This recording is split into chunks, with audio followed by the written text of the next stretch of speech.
Bueno, vamos a revisar rápidamente las ecuaciones que aparecen en la unidad C. Aquí tenemos inicialmente C1, que es el movimiento armónico simple. Aquí pues tuvimos, por ejemplo, la primera ecuación de aceleración es igual a menos W cuadrado por X, donde aceleración y desplazamiento son directamente proporcionales en sentido contrario. Hace parte de una de las condiciones de una oscilación para considerarse armónica simple, que deben ser directamente proporcionales en sentido contrario, y además que la oscilación debe tener un punto de equilibrio reconocible. Esa W representa la velocidad angular del cuerpo con el que se mueve. Recuerden que velocidad se define como distancia sobre tiempo. En este caso pues no sería distancia sino distancia angular, sería ángulo sobre tiempo, ¿cierto? Y pues aquí tenemos una ecuación que nos relaciona t de periodo, que es el tiempo que demora en una oscilación completa, inversa a la frecuencia de la oscilación, que puede ser el inverso del periodo o puede definirse como número de oscilaciones por unidad de tiempo. Y están relacionadas con la W, que es la velocidad angular, 2pi sobre W. Entonces puedo utilizarla con T o puedo utilizarla con F, dependiendo de la información que tenga. Las siguientes dos ecuaciones me permiten calcular el periodo para, por ejemplo, un sistema masa-resorte, donde M es la masa que está unida al resorte y K la constante del resorte. Y acá abajo para un péndulo simple, donde arriba es una L de longitud de la cuerda del péndulo y G la gravedad que estemos considerando, porque puede que estemos hablando de la Tierra, puede que estemos hablando un ejercicio hipotético en la Luna o en otra parte del universo, y entonces pues G va a tomar el valor que nos estén dando. Aquí pues trabajamos bastante lo que fueron las gráficas. En este caso tenemos posición, velocidad y aceleración con respecto al tiempo, y sabemos que por ejemplo si la posición es coseno, la aceleración va a ser la misma función pero en sentido contrario, entonces este va a ser coseno negativo, y en este caso pues la velocidad utilizaría la otra función trigonométrica que sería seno, y en este caso está empezando hacia abajo, o sea que sería menos seno. Entonces aquí recordamos que trabajamos caso 1, 2, 3, 4, no hay que aprendérselos así, pero sí mirar, por ejemplo, si aquí está en la posición máxima positiva, estamos hablando de que él está empezando su movimiento en el extremo derecho y se mueve hacia la izquierda, ¿sí? Por estar en el extremo derecho, su velocidad empieza en 0 y va hacia la izquierda, entonces va a ser negativa. Y en ese punto la aceleración es contraria, o sea que va a ser máxima negativa, y por eso va a empezar con un coseno negativo. Acá tenemos las otras gráficas, por ejemplo, si el cuerpo empieza desde el origen, en este caso sería una función seno positivo, y se dirige desde el origen hacia la derecha porque va hacia la amplitud máxima positiva. Entonces, si esta es su posición original, sabemos que en esta posición su velocidad es máxima, positiva porque va hacia la derecha, y su aceleración empezaría en el origen pero hacia abajo. Si manejamos ya los conceptos de derivada, pues va a ser mucho más fácil. Si tenemos, por ejemplo, el concepto de la derivada del coseno, sería menos seno, ¿cierto? O si tenemos la del seno, sería coseno, y eso facilita mucho qué gráfica debería obtener para X, B y A. También vimos la gráfica de energía, la horizontal, que es la energía mecánica. En este caso la potencial es la roja, cuando aquí está con respecto a la posición. En la posición en el origen pues no tiene potencial. Recuerden que la energía potencial se calcula con la posición, entonces aquí no tendría. Y en los extremos pues sería máxima, positiva, no toma valores negativos.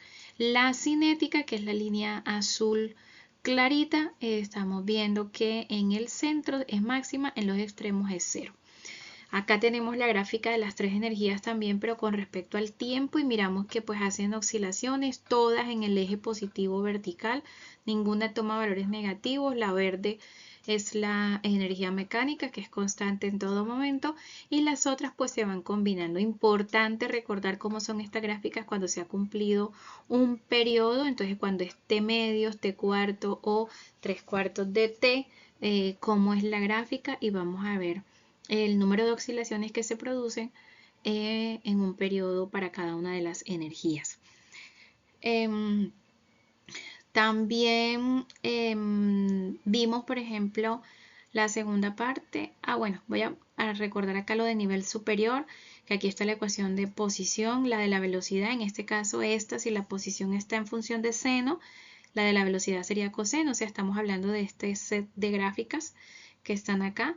Pero, pues aquí depende de la función que estemos considerando. Entonces, si es este el caso, aquí debería ser x igual a x sub 0 coseno de wt más phi, que es la fase acá para el primer set de gráficas, y la velocidad entonces sería menos w por x sub 0 por seno, ¿cierto? De wt más phi. La siguiente ecuación que me permite calcular la velocidad en cualquier posición, teniendo la x sub 0 que es la amplitud y x cualquier posición y su velocidad angular w. Esta que es la energía total, la energía mecánica, depende de la masa, la W y la X sub 0, pero pues también puede ser la expresión de la energía potencial máxima o de la energía cinética máxima, pues porque en los extremos o en los puntos álgidos una es igual a la otra. Y energía potencial, que aquí tenemos en cualquier posición, X la podemos calcular de esta forma. Bueno, volviendo al C2, que ya es el modelo ondulatorio, la única fórmula que tenemos aquí, la velocidad de una onda es igual a la frecuencia por lambda o a lambda sobre t, siendo t el periodo. Y nos pasamos a los fenómenos ondulatorios, que vimos varios, por ejemplo, la refracción, que se basa en la ley de Snell, índice de refracción 1 sobre 2 y todo lo demás está al revés, ángulos 2 sobre ángulo 1, velocidad 2 sobre velocidad 1, lambda 2 sobre lambda 1 y recordamos que la frecuencia permanece constante, ¿sí? Entonces acá es importante tener en cuenta esta relación. Teníamos ejercicios así como que viene el rayo de luz. Recordamos que por ejemplo en este caso la separación de las líneas representa la longitud de onda y podemos calcular cuánto se ha desviado. El ángulo se debería estar más o menos alejado de la línea normal si ha pasado de un medio con índice de refracción mayor o menor, ¿sí? Vimos el fenómeno de interferencia, que puede ser constructivo o destructivo, y pues gráficamente digamos que puede ser sencillo. Matemáticamente tenemos que mirar esta ecuación que dice diferencia de caminos igual a n por lambda, y generalmente aquí tenemos una imagen con dos parlantes. Yo puedo, por ejemplo, buscar aquí en el punto P la diferencia de camino desde cada fuente, medir la longitud si nos la están dando, hacer la diferencia que habría entre ese camino, igualarlo a n por lambda y calcular n. Recordamos que si n me da entero es constructiva, si n me da decimal es destructiva. También pues vimos el fenómeno más, digamos, utilizado, que es el de difracción, muy relacionado con, por ejemplo, resolución, ¿cierto?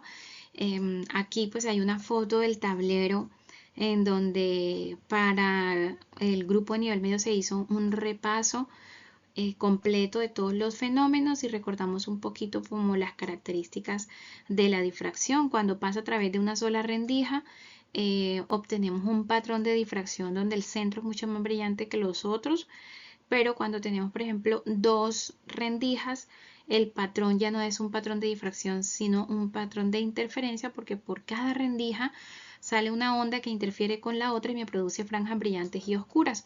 En el centro brillante, pero ya cuando tenemos dos rendijas, pues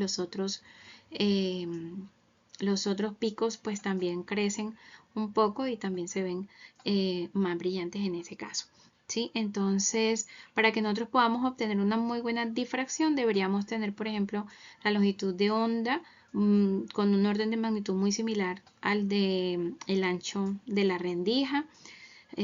Aquí vimos la ecuación esta que está acá, S, que es la separación entre la franja brillante, igual a lambda, la longitud de onda, por D mayúscula, que es la separación entre las rendijas y la pantalla, y D minúscula, que es la separación entre las rendijas.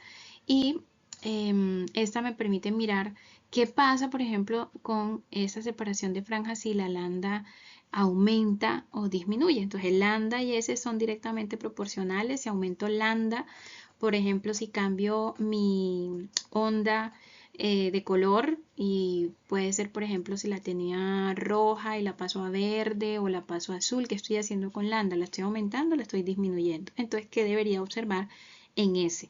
Lo mismo puedes jugar, por ejemplo, con D. ¿Qué pasa si aumento o disminuyo el ancho o la separación entre las rendijas, cómo debería observarse esa separación entre las franjas. Entonces, ese repaso está allí en esta foto, en este sector por acá. Entonces, por favor, repasar.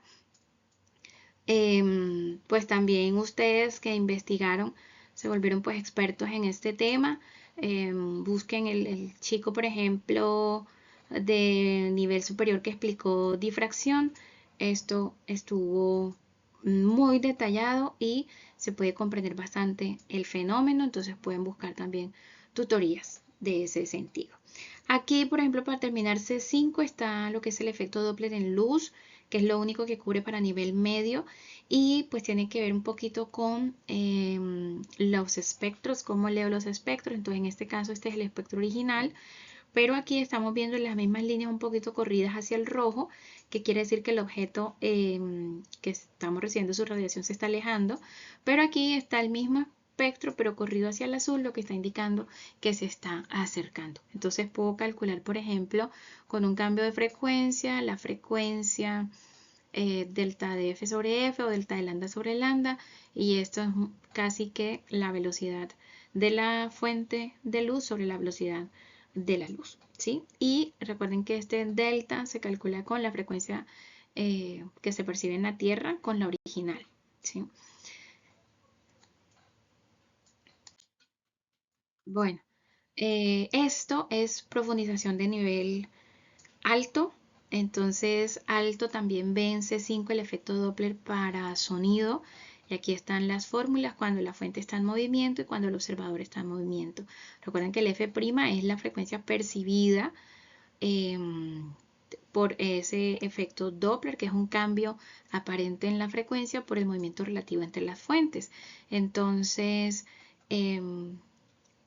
esto lo vamos a mencionar un poquito más adelante y vamos a centrarnos aquí en la profundización de C3, que habla un poquito acerca de cómo calcular la fórmula de los mínimos, teniendo, por ejemplo, θ, que es el ángulo relativo a la dirección original de la luz, b el ancho de la rendija, lambda es la longitud de onda. Esto está sacado de la presentación que hicieron ustedes, entonces pueden retomar la investigación. Acá tenemos una gráfica del patrón de difracción que se ve popularmente, el pico central mucho más grande que los otros que están al ladito. Y acá pues tenemos los ángulos, el primer mínimo, el segundo mínimo, el tercer mínimo, y está el ángulo θ igual a lambda sobre b, o 2 lambda sobre b, o 3 lambda sobre b, y lo mismo para el otro lado por ser simétrica, ¿sí? Pero si aumentamos, por ejemplo, el número de rendijas, 2 rendijas, 5 rendijas, 10 rendijas, entonces miren cómo va cambiando el patrón. Así se ve cuando hay una sola rendija, así cuando hay dos, y así cuando van aumentando. Entonces aquí como para recordar un poquito las fórmulas que se trabajaron en esa sección de profundización. Aquí tenemos ahora sí lo de efecto Doppler y por ejemplo cuando la fuente está en movimiento, que es esta gráfica que está, la frecuencia, estamos percibiendo una frecuencia diferente pensando en que la longitud de onda está cambiando, ¿sí? Por ejemplo cuando la fuente se acerca al observador parece que la lambda disminuye y cuando se está alejando, que sería con respecto a este observador, la lambda está aumentando. Entonces en este caso el observador percibe un cambio de longitud de onda y por eso un cambio en la frecuencia que percibe. Acá en el caso en el que el observador es el que se está moviendo, entonces si se está acercando está percibiendo una velocidad mayor, pero si se está alejando está percibiendo un sonido con una velocidad menor. Entonces en este caso tenemos esta fórmula de acá. ¿Cuándo utilizamos más y cuándo utilizamos menos? Entonces es importante tener en cuenta que sabemos que si se acerca debería ser mayor. Entonces, por ejemplo, si fuera el observador el que se está moviendo, acercándose a la fuente, va a percibir una frecuencia mayor. Aquí arriba debería ser una suma, ¿cierto? Para que el numerador fuera mayor que el denominador. Pero si se está alejando, acá arriba debería ser una resta para que este sea menor que este y la frecuencia que se perciba sea menor matemáticamente. Hacen el mismo truco para guiarse con esta fórmula cuando la fuente está en movimiento. Si quiero que la frecuencia F' me dé mayor, pues este número debería ser menor.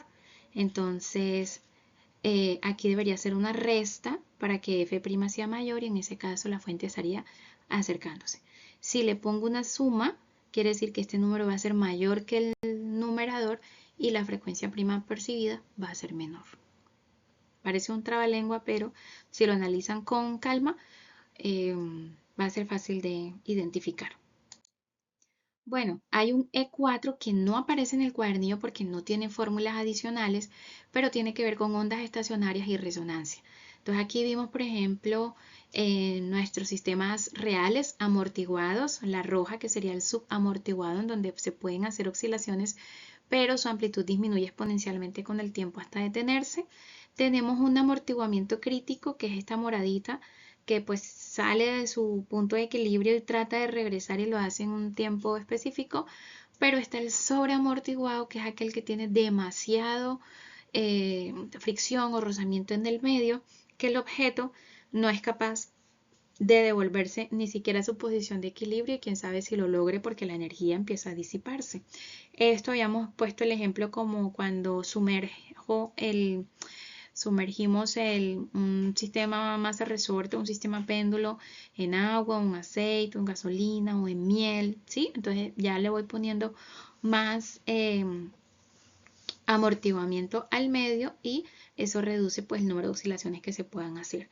Pero también explicamos que si queremos que las oscilaciones permanezcan en el tiempo, yo voy viendo que van disipando energía, pues lo compenso aplicando una fuerza periódica, ¿cierto? Que coincida con la frecuencia de esa oscilación y logre que su amplitud aumente, que es lo que se conoce como el efecto de resonancia, explicado también por ejemplo, con el puente de Tacoma que vimos el video, o con el efecto invernadero, ¿sí? Con lo que hace de efecto invernadero. Vimos las ondas estacionarias en cuerdas, en tubos abiertos y en tubos cerrados. Y vimos que en tubos abiertos y en cuerdas se utiliza la fórmula Fn igual a Nv sobre 2L, N siendo el número de armónico, un armónico, dos armónicos, tres armónicos, la velocidad de la onda, L la longitud de la cuerda o la longitud del tubo en este caso.